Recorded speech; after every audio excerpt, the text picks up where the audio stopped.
Welcome back to Retro Rebound. In today's video, we are cracking open Pokemon Scarlet and Pokemon Violet. I know, get your it's not retro comments out there. We do day one Nintendo Switch reviews here, and I am not missing a mainline Pokemon game here on this channel. No siree. Ladies and gentlemen, if I could put one word out to describe this game, it would be shocking. And I know that's a great word for the SEO here on YouTube. I know some of y'all are going to think I'm baiting you, but that is genuinely what I feel about this game. Because it's shocking in good ways and it's shocking in really bad ways. And I'm sure you've already seen some of those very bad things about the game. So welcome everybody. As I said, we do day one Switch reviews on this channel on top of our retrospective content. So consider subscribing if that's something you're into. Let's talk about Pokemon Scarlet. I want to start off with the good because a lot of the conversation on the internet surrounding this game has been really negative in my opinion. And I have to say I feel bad for Game Freak here because look, like many of you, I was there for the launch of Sword and Shield. And to me, that is like the worst all-time mainline Pokemon game, bar none. Like I thought that game was such a disgrace in music, in tone, in ambition. It was such a passive experience. And it felt like the time where the doors had to be kicked down. Like it's the first Nintendo Switch Pokemon game. And it felt like a souped up Sun and Moon. And funny enough, I love Sun and Moon. They're actually some of my favorites in the series. But I truly believe that Sword and Shield was nothing short of a catastrophic disappointment. Not even mixing in all the controversy about ports versus what Game Freak was claiming and a lot of the lies surrounding the game. That's not even getting into it. Just as a video game on its own, I found it wholeheartedly disappointing. Even down to the camera controls, which you could only rotate in specific parts. And when you got to cities, they felt like representations of what a big city could be, but not quite there yet. So when I fire up Pokemon Scarlet, imagine my surprise as someone who was mostly on media blackout for this game that it's like truly open world, like full on go anywhere, do anything type open world.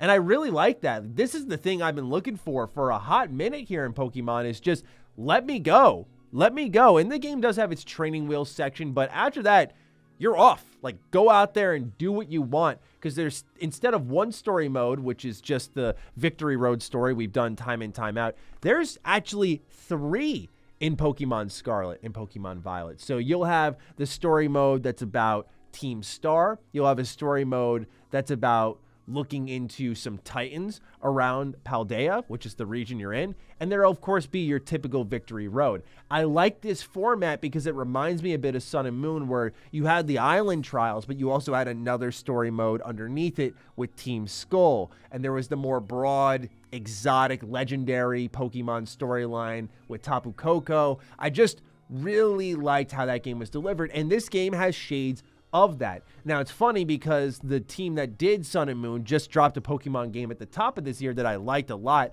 which was Legends Arceus. And there are some things in Arceus that have not made it into this game that absolutely hurt the experience. But for me, the open world is a win. Like, look, I am not quick to forget all of my complaints for Sword and Shield. And that game felt like a 3DS game. And I say that with no disrespect because I love my 3DS, but I'm on my Switch now. I want to be able to rotate the camera and not have these boring, awful looking wilderness areas. It just felt like such a compromised product from the get-go. Whereas here with Scarlet and Violet, you can start catching Pokemon right off the rip. You're fighting them out in the open world. They're all just in their little habitat. I think that's awesome. Like, this is what I've been dreaming of for so long. So I just got to come out and compliment the game right away. Like, its structure rocks. I love that it's just got a flow to it. It doesn't waste too much time with any of the BS. It just gets you right into it. I like the music, the tone, the atmosphere. Like, it's all there. Like, it's working for me in a positive way. But I think for me to get into more of the good, I do have to touch on the bad. And I don't want this to get sour too quickly. So I'm going to try my best here to kind of level the playing field. So one of my big complaints with this game is the technical state of it. Let's talk about that, because what shocked me on a positive front is like just how truly open world this game is, and I love that. But what also shocked me is how cataclysmically bad the technical state of Pokemon Scarlet and Violet is. And look, the excuses are gone now. Xenoblade Chronicles 3 has arrived, and that game was insane. The fact that it ran on the Switch was crazy, but the fact that it looked good and was that big and had that much activity on screen, there are No more excuses. I know Monolith's a bunch of wizards, so don't get me wrong. There is scale to talent in the industry, although a lot of us pretend there isn't.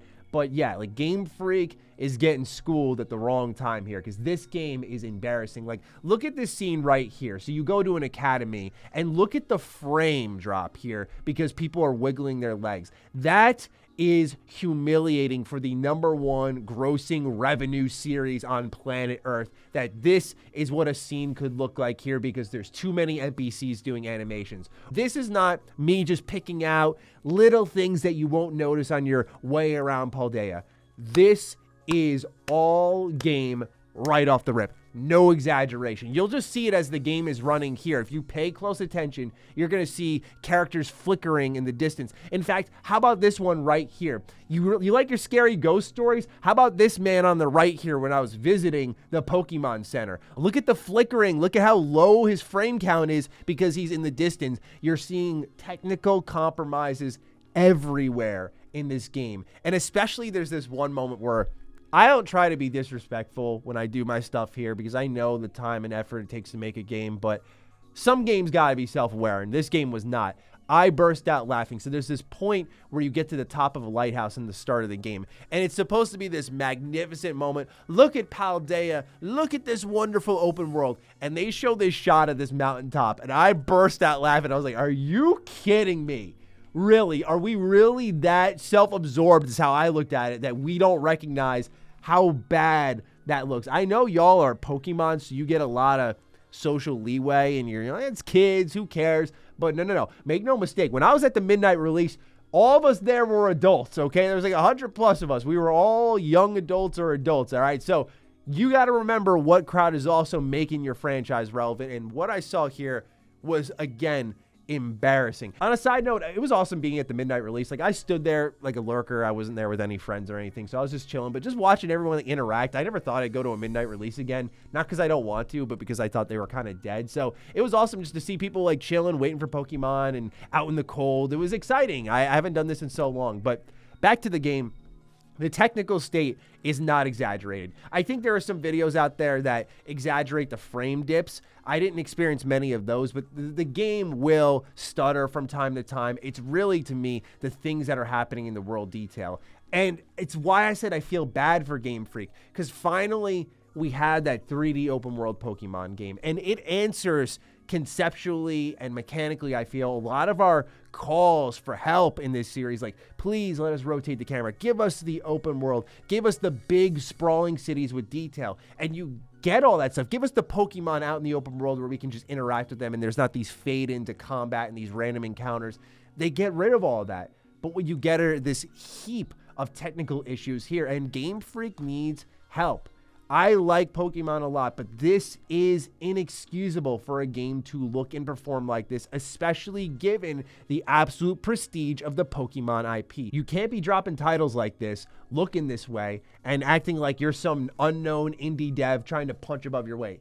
You're Pokemon, and I know a lot of the money comes from the cards and the merchandise, but you're Pokemon, these games sell, and they make a lot of money, all right? And they could spare an additional budget just to make something that punches above its weight a little bit more than it has. Because otherwise, like, the art direction, like, when you walk into that first big city, it's amazing. I mean, it looks great, at least in the terms of, like, a color scheme and the way that there are big sprawling buildings that you can enter. Like, that is what we've been looking for. It just comes at a cost. So without sounding too redundant, we'll transition over to some of the story stuff here. So you start off as an academy student, and you go to an academy that is pretty much going on a treasure hunt. And the idea of the treasure hunt is this big thematic story on finding the treasure that means the most to you. And that's where the story mode opens up. You have 3 branching paths, and they're like, which way do you want to go? And eventually you can do them all. But I like that the game lets you go at your own pace, and you can actually stumble into certain areas and just get crushed. Again, love to see it. We want more challenging Pokemon. This is something we've called for a while. What's really unfortunate is some of the new bells and whistles that I think were some of the best parts of Legends Arceus are not here. So the way you catch Pokemon in Legends Arceus, remember you crawl through the grass? They have that, and you'd aim and throw your Pokeball. They don't really have that. You have to go back to that classic formula of engaging in combat, weakening the Pokemon, then catching it. And it just, once you get a good sniff of Legends Arceus, I don't think you can go back to the way catching Pokemon was, because that natural interaction with them, seeing them in their habitat and hitting them with the right type of Pokeball and building a whole framework around that, they needed to. I'm sorry, I don't care what anyone says. I know they're separate teams making separate games. They needed to, no compromises, bring that whole system over into Scarlet and Violet, because it is sorely missed in my opinion. The best part about Legends Arceus, without a doubt, is the way you caught Pokemon, in my personal opinion. And I feel like it made it a fun part of the game, and it really evolved the pillars of the franchise that we knew and loved. But also what's missing here is the shifting of styles, where you had like a power stance and a quick stance, and you could use it to alter the flow of combat a little bit. Do we want to hit harder but maybe sacrifice a turn, or do we want to go first and try to clean this enemy up right away? You lose that as well. What you get instead is Terastalizing. Terastalizing is pretty much your Pokemon crystallizing over, and I like this a little bit because it does add a layer of strategy. What it pretty much enables you to do is change your Pokemon's type on the fly depending on who it is. Now, some will just have their effects enhanced, like, oh, you're a lightning Pokemon, you've Terastalized, and you're still lightning, but you can do more powerful lightning attacks, even if it's not very effective. But it adds a layer of strategy there where I thought, oh, okay, like, what if I got a Pokemon that's grass, but then they like turn to fire? And so it changes their weaknesses. It changes how their movesets work. And I like that on the fly stuff, because Pokemon is sorely lacking strategy. When you mix that in with the open world and how you can wander into danger, you can find the wrong enemies at the wrong times, Pokemon Scarlet and Violet can be challenging at times, and I do like that, because I feel for too long we've coddled the younger generation and not trusted that they can figure it out. Look, think of the games you played when you were a kid. Like, I played KOTOR, and that game definitely was a lot more aimless than Pokemon in a lot of ways, and I still figured it out. Like, let's develop the intelligence of the youth and let's let them figure it out. And I like that they've taken the training wheels off of here. They walk you through the mechanics, but eventually they're like, go out and do what you want, go where you want. And yeah, you can get stomped at certain points, and I dig that. And a big part of that is Terastalizing, which is probably the first time I've liked one of these new mechanics since, I would say, the Mega Evolutions. I think the Mega Evolutions were probably the best we've seen of the new little spin-off mechanics, but this one's right there with it, because it adds a layer of strategy. Whereas, going back to my Sword and Shield slander, the Gigantamax stuff, oh my God, man, it literally just made the Pokemon bigger. Like, that's all it was. It was absurd that anyone tried to pretend it was anything other than that.